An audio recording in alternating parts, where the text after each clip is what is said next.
Hello class, this is a video tutorial on differentiation by first principles.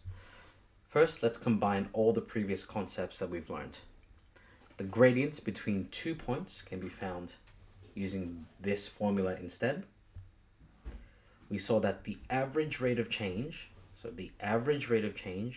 is the gradient of the secant on the curve. And we knew how to calculate the gradient of that secant. We saw that the limit finds the value of a point using infinitely small values. So rather than use the same point, we use points that are very close to those points to find the gradients. And ultimately, the gradients of a tangent can be found by letting the horizontal distance approach 0.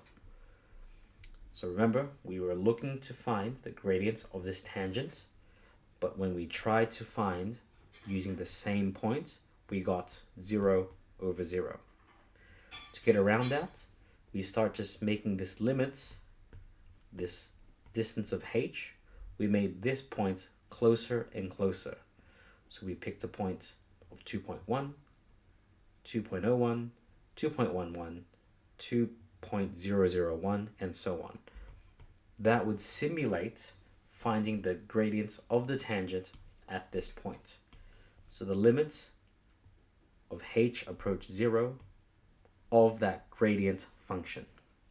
So let's use this to find the gradient of a curve. So when we apply this to nonlinear functions, the gradient found will actually be another function. Values substituted into this function will give the gradient of the tangent at that point. But more on that later.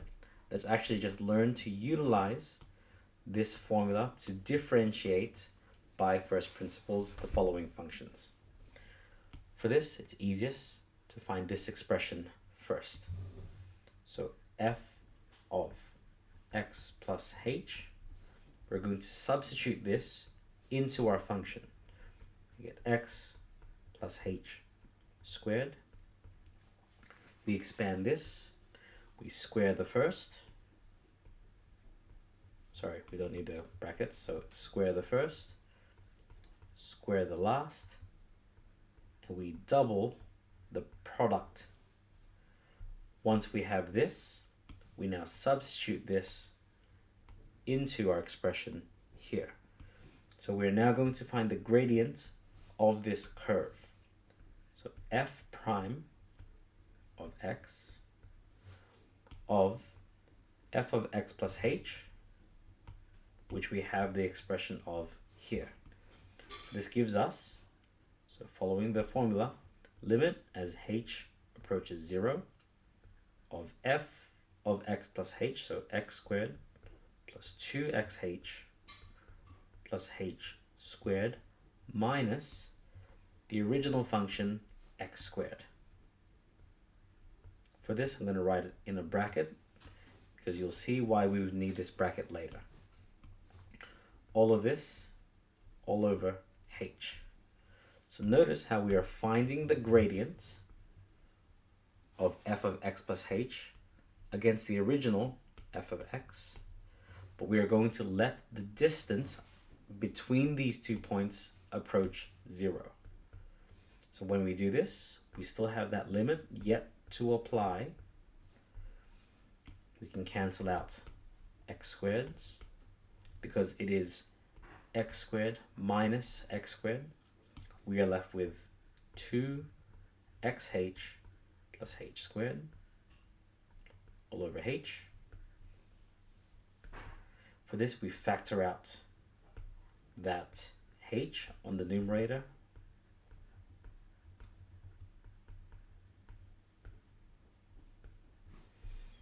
And we can cancel out those h's. We are left with the limit as h approaches 0 of 2x plus h. And now at this point, when we substitute h equals 0, we are left with the gradient f prime of x equals 2x. So the gradient of the curve x squared is the gradient 2x. So the gradient of a function is actually another function. So let's do this again with a different, slightly different function as we use this formula to find the gradient of this function. So here we go. We get f of x plus h. This is the first part I always recommend. We substitute x plus h into the function. So we get x plus h squared minus 2 x plus h. This gives us x squared plus 2xh plus h squared. So I've just expanded this first one.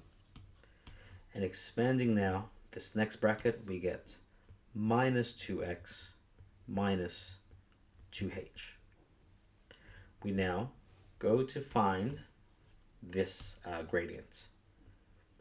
F prime of x equals the limit as h approaches 0 of f of x plus h.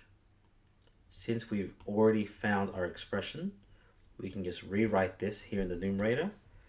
We get x squared plus 2xh plus h squared minus 2x minus 2h minus